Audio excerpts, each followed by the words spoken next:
स्वाधीनता दिवस भाषण बरेण्य सभापति महोदय, पूज्य गुरुजी और गुरुमावृंद, एठारे उपस्थित मोर स्नेहर सान बड़ भाई और भौणी माने, आजिर यही पवित्र 78तम स्वाधीनता दिवस अवसर में मते किछि कहिबाकू सुजोग मिलिथिबारु मु निजकू धन्य मने करुअछि। कारण यही दिन आम देश विदेशी मानक कबलरू स्वाधीन लाभ करिथिला। प्रबाद अछि, जहा नाही भारते ताहा नाही जगते, जहा नाही भारते ताहा नाही जगते। यार सत्यासत्य समर विश्व मो भारत माता प्रमाण करी देखाई देइछि। संपत्ति लोभरे अनेक वैदेशिक शक्ति वाणिज्य करने छल भारतवर्ष को आसिछंती। भारतीय मानकर सरलतार सुजोग नहीं सेमाने साम्राज्य विस्तार करने को मध्य पाश्चात्पद होई नांती। सेमानक मध्यरे वैदेशिक शक्तिशाली गोरा बेपारी भारतवर्ष रे निजर साम्राज्य विस्तार करने को जाई सम्राटर मुकुट पिंधि राजगादी रे बसी पड़िले।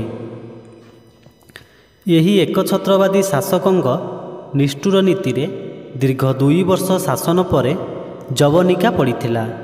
मो भाषा रे इंग्रेज देखिला भारत बल शेष होईगला शासन काल। अधा राति धराइले थाल पलायन कले होई श्रृगाल।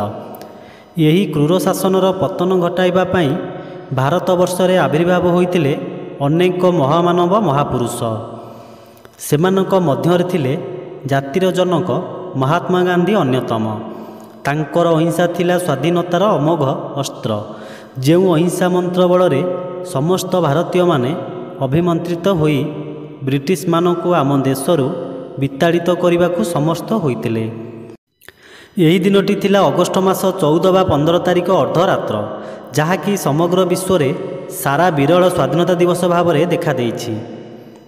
यही मध्यरात्रि रे भारतर प्रथम प्रधानमंत्री पंडित जवाहरलाल नेहरू भारतीय मानकर उद्देश्य रे जो हृदयस्पर्शी भाषण प्रदान करथिले ताहा आज मध्य भारतीय मानक रक्त रे प्रभावित हेउअछि। आज आम देशर स्वाधीनता पई जो महापुरुष माने प्राण बलि देइछंती सेमाने आम पई चिर नमस्य।